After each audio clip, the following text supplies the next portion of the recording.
আগামীকাল ১৬ অক্টোবর আমার জীবনের অন্যতম স্মরণীয় দিন হতে যাচ্ছে।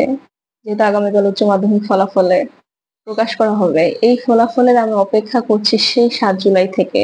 আইসিটি পরীক্ষাটা খারাপ হওয়ার পর থেকে।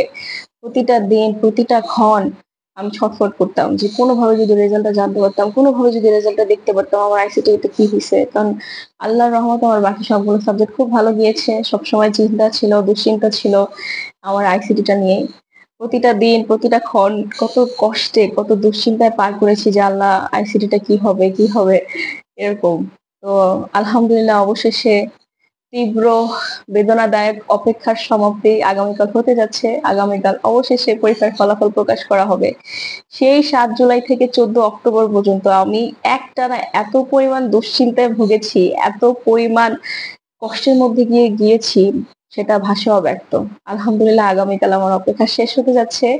আমি আজকে সারাটা দিনই অনেক খুশি। কেন খুশি আমি জানি না।